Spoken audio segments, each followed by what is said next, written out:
Ok. Y una pregunta. ¿Quiénes son los más afectados por el desarrollo de esta plaga, como algunos han querido decir? ¿Y por qué usted consideraría que deberíamos verlo eso así, como una plaga? ¿O sería demasiado cruel calificarlo de esa manera? No, no, son una plaga, son un virus. Son los términos correctos para ellos. Voy a decirte por qué. Mira, de entre todas las denominaciones, las que están siendo más afectadas por el movimiento de raíces hebreas son los pentecostales. ¿Por qué? Porque lastimosamente nuestros hermanos pentecostales son los que han tenido menos esmero por estudiar la palabra de Dios sistemáticamente, y ahora están pagando los platos rotos a mediano y largo plazo. Entonces, ¿qué es lo que pasa? Que dentro del pentecostalismo hay también movimientos sionistas, ¿verdad? Hay un amor hacia el pueblo de Israel. Y bueno, yo no siento que esté mal, pues Pablo también dice que él desearía ser anatema con tal de que sus compatriotas creyeran en el Evangelio.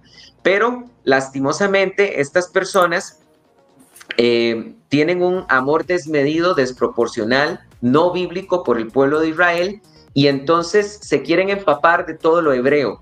Y esto responde, hermano, a un problema de identidad.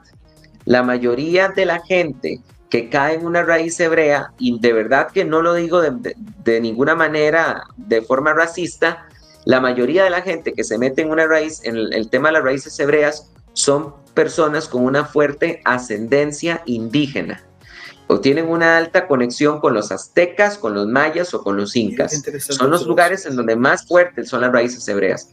Y no hay nada de qué avergonzarse de tener ascendencia maya, azteca o inca. Dice Pablo, digo yo, pues, ¿acaso Dios es solamente Dios de los judíos? Dice Pablo en Romanos capítulo 3. Dice, Dios también es Dios de gentiles. Entonces, lo que pasa es que muchas de estas personas están avergonzadas de sus raíces indígenas y tienen un problema de identidad. Y así como se ha diseñado la ideología de género, la cual trata de decir que si un hombre se autopercibe como mujer, puede ser considerado mujer, estas personas han desarrollado lo que yo llamo ideología étnica, que a pesar de ser de ascendencia maya, descendencia inca, azteca, bribri o lo que tú me quieras mencionar, se autoperciben como hebreos y quieren comportarse como judíos y ser reconocidos como tales, y esto es igual de absurdo que la ideología de género.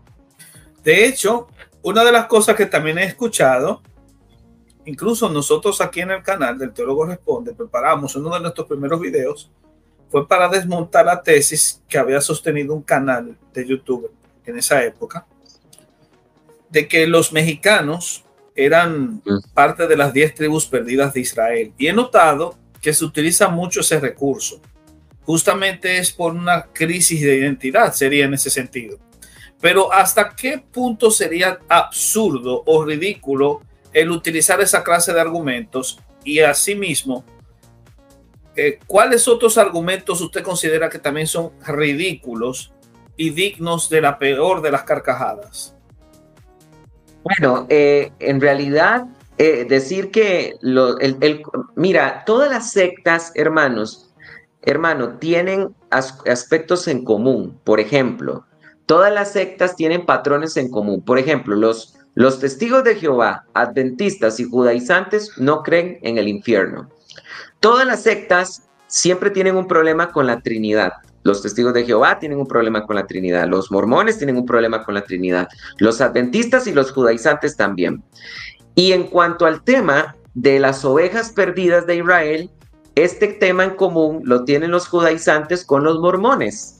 Los mormones también tienen un cuento de que algunas tribus del norte viajaron a América y que aquí dejaron unos escritos. Son patrones en común que nos permiten entender que el chiste se cuenta solo. Pero ¿por qué es completamente ridículo decir que los mexicanos son las ovejas perdidas de la casa de Israel o que los mexicanos son los descendientes de los efraitas? Bueno, eso es completamente ridículo porque cuando nosotros estudiamos el origen del pueblo samaritano, nosotros sabemos que el pueblo samaritano es la mezcla de gentiles que fueron introducidos por los asirios, porque en el año 722 a.C., el rey asirio Sargón II expulsó a las tribus del norte, puso en su lugar gentiles. Sin embargo, el exilio nunca fue completo, o sea, siempre se quedaron israelitas del norte en esa región. Y cuando nosotros empezamos a estudiar el origen del pueblo samaritano, podemos decir que para el tiempo de Jesús, el pueblo de Samaria es una mezcla de gentiles con israelitas del norte y con israelitas del reino del sur. Y a pesar de que los samaritanos eran el pueblo con mayor conexión genética con Israel, Cristo nunca reconoció a los samaritanos como ovejas perdidas de la casa de Israel. De hecho, Cristo dice en Mateo capítulo 10, versículo 5, a estos 12 envió Jesús y les ordenó diciendo, no vayáis a los gentiles ni entréis en la región de Samaria, sino id a las ovejas perdidas de la casa de Israel. ¿Qué queda claro ahí? Que las ovejas perdidas de la casa de Israel no son los gentiles, ni tampoco eran los samaritanos, a pesar de su conexión genética con Israel. De hecho, en la historia de cuando Jesús sanó 10 leprosos, Lucas capítulo 17, versículo 18, solo uno se devolvió a dar gloria a Dios. Y dice la Biblia, solo uno se devolvió a dar gloria a Dios, siendo extranjero. Mira que Cristo reconoció al samaritano como un extranjero. Nunca lo reconoció como oveja perdida de la casa de Israel. Entonces, el hecho de que en nuestro árbol genealógico haya por allá un judío, para nada nos hace parte de las ovejas perdidas de la casa de Israel.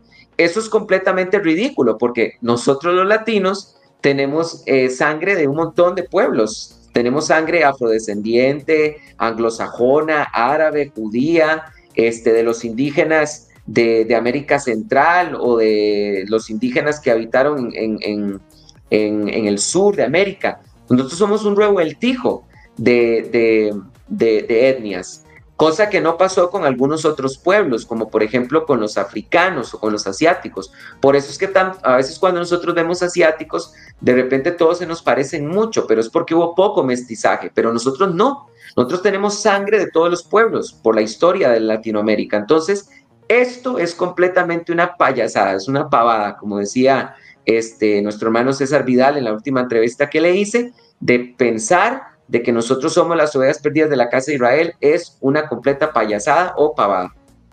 Mira qué interesante.